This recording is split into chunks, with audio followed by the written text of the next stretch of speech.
Mak kau kak? Bagi saya pisang goreng cheese yang set. Ada 4 jenis tu. 4 flavor Betul? Ya ya. Okey. Satu bekas ni berapa pieces ni? Agak-agak. Ini goreng cheese apa ni?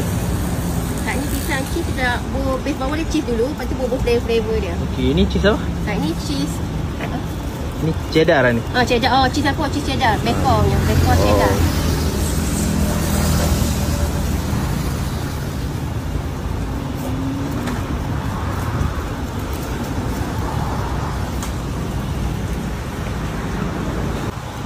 Yang ni topping apa ni? Ni topping matcha. Oh, matcha ah. Ya. Ada matcha.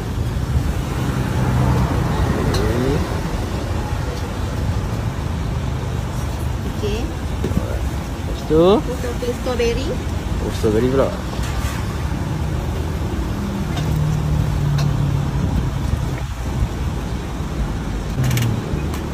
Ada chocolate berry. Oh. Okey.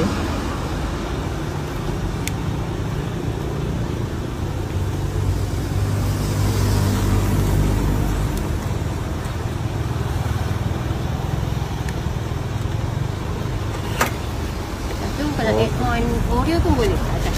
Oh, ni kira ada Oreo sekali lah. Ada Oreo. Macam ni siap ni? Okey, siap. Harga berapa ni? Yang ni harga base pada kita punya flavor lah. Kalau macam ni RM25 je.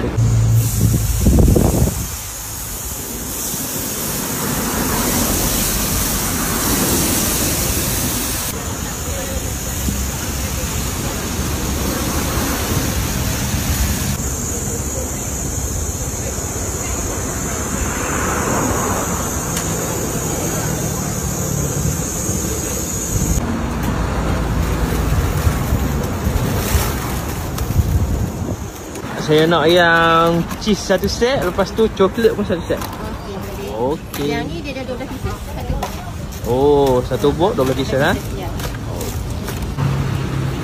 Oh, untuk yang cheese saja ada susu sekali. Dia susu dengan cheese tu. Okey.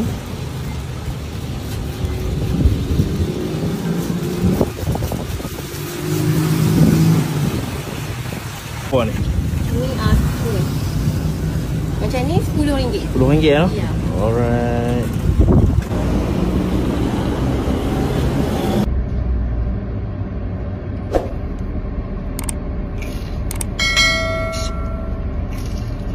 Kami buka pukul 12 hingga 7 petang. Okey. Cuti tak cuti. Hari-hari buka kecuali kalau stok pisang habis. Okey.